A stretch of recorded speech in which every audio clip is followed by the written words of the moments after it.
त्या काळचे समाजातील कर्मकांडी लोक भेदभावाच्या आहारी गेले होते. कित्येक काळापासून शूद्र समजल्या जाणाऱ्या वर्गाला ईश्वर भक्तीपासून वंचित ठेवले होते. फक्त उच्चवर्गीयांनाच भक्तीची आणि जाणवं घालण्याचा अधिकार आहे, अशी त्यांची धारणा होती. अशा काळात शूद्रांच्या पोटी रविदासांचा जन्म झाला. ते कपाळाला टिळा, गळ्यात रुद्रांच्या माळा, जानवं घालत, धोतर नेसत. त्यांचं राहणीमान ब्राह्मणांसारखं होतं. रविदासांचं असं वागणं पाहून ब्राह्मण लोकांचा तिळपापड व्हायचा. त्यांना वाटायचं रविदासांचं वागणं धर्मबाह्य आहे. त्यांनी काशीचा राजा नागरमलच्या दरबारात जाऊन त्यांच्या विरुद्ध तक्रार केली. रविदास एक शूद्र असून ब्राह्मणांची कर्मे करतो, त्याला दंड मिळायलाच हवा. राजानं रविदासांना दरबारात बोलावून घेतलं. राजा म्हणाला, रविदास, या ब्राह्मणांची तुमच्या विरुद्ध तक्रार आहे की तुम्ही शूद्र असून ब्राह्मणांची कर्मे करता. यावर तुमचे म्हणणे काय आहे?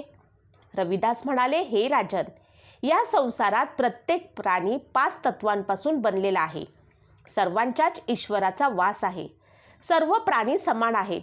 कोणी उच्च नाही, कोणी नीच नाही, कोणी जन्माने लहान मोठा नाही. त्यामुळे प्रत्येक जीवाला आपल्या इच्छेनुसार ईश्वराची भक्ती करण्याचा समान अधिकार आहे. रविदासांचे विचार ऐकून राजा संचित झाला. काय बोलावे त्याला सुचेना. राजा काहीच बोलत नाहीये. हे पाहून ब्राह्मण पंडित म्हणाले, रविदास, तुम्ही शूद्र कुळातले असल्यामुळे जानवं घालण्याचा तुम्हाला अधिकार नाही. तेव्हा गळ्यातील जानवं काढून टाका. रविदास म्हणाले, हे जानवं मी आत्ता घातलेलं नाही.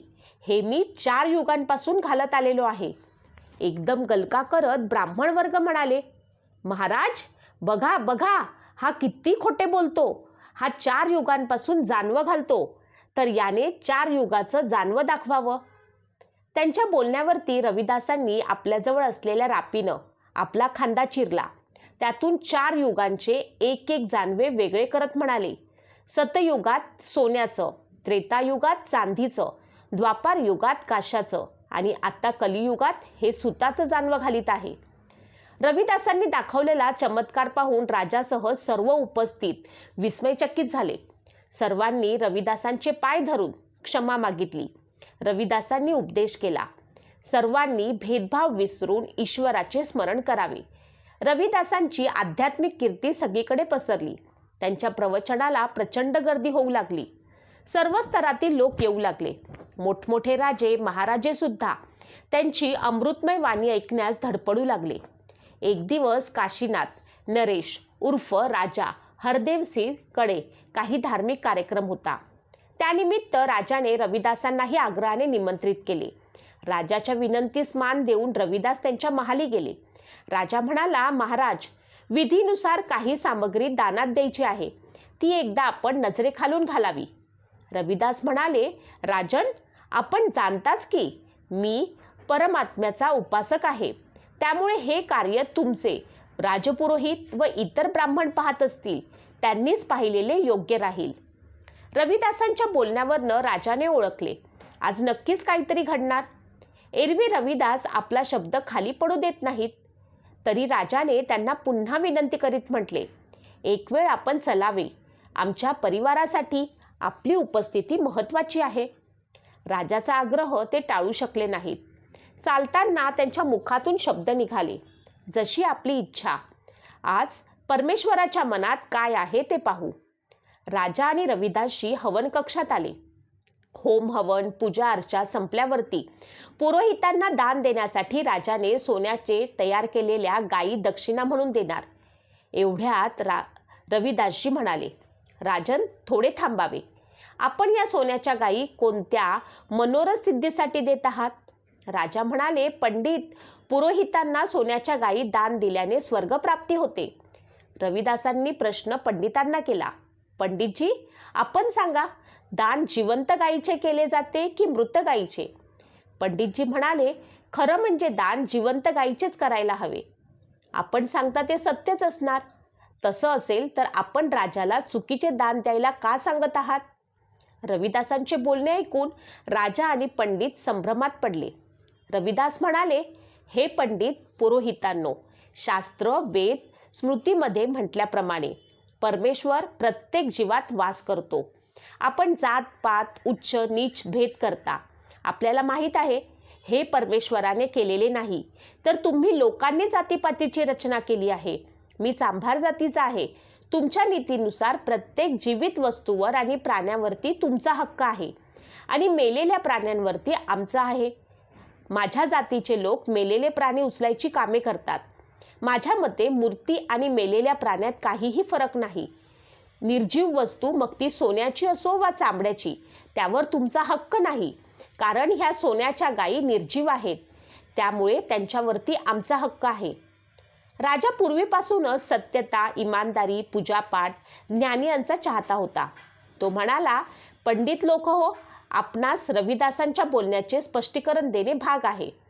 त्यावरती बरीच चर्चा, वादविवाद झाल्यानंतर असं ठरलं की पंडितांनी आपली विद्या मंत्रशक्तीने त्या सोन्याच्या गायीमध्ये जीव ओतावा आणि त्या मूर्त्या घेऊन जाव्या, अन्यथा रविदासांनी न्याव्यात.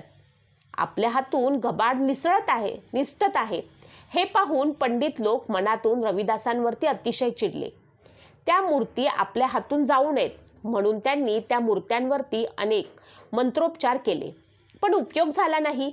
ह्या मूर्ती आपल्याला नाही तर रविदासांनाही मिळू नये म्हणून पंडित लोक राजांना म्हणाले, राजा, ह्या मूर्ती जर रविदासांजवळ चालत जातील तर त्यांनी त्या न्याव्यात. रविदासांनी त्यांचं आव्हान स्वीकारलं आणि त्यांनी समाधी लावली. थोड्याच वेळात आश्चर्य घडलं. लोकांना दिसलं की त्या निर्जीव सोन्याच्या गायी रविदासांना शरण जाऊन त्यांच्या जवळ बसल्या आहेत. पंडितांचा पराभव झाला. सर्व उपस्थित आश्चर्यचकित झाले. या महिम्यामुळे रविदासांच्या कीर्तीत आणखी भर पडली. राजाच्या दरबारात पंडित लोकांचा झालेला पराभवाने त्यांच्या मनामध्ये रविदासांबद्दल प्रतिशोधनाची भावना अधिक तीव्र झाली. रविदासांवरती सूड कसा उगवायचा याचा विचार ते करू लागले. नवनवीन योजना बनवू लागले. त्यांच्यातील केदार पांडे नावाचा ब्राह्मण त्यांचा प्रमुख होता. हा पराभव त्याच्या जिव्हारी लागला होता. त्यांनी रविदासांचा सूड घेण्याची एक योजना बनवली. रविदासांना कोणत्याही निमित्तानं धोक्याने बोलवून त्यांचा काटा काढायचा. रविदासांचा काटा आपल्या मार्गातून काढला की आपला मार्ग मोकळा होईल, हे त्यांनी इतरांच्याही मनावर ठसवले. या कार्याची जबाबदारी त्याने स्वतःवरती घेतली. योजना ठरल्यावरती योजना कार्यान्वित करण्यासाठी एक दिवस तो रविदासांकडे येऊन म्हणाला, महाराज, आमच्यासमोर एक समस्या निर्माण झाली आहे. आपण ज्ञानी सत्पुरुष आहात. आपण जो निर्णय द्याल तो आम्ही मान्य करू. आपण माझ्यासोबत चलावे.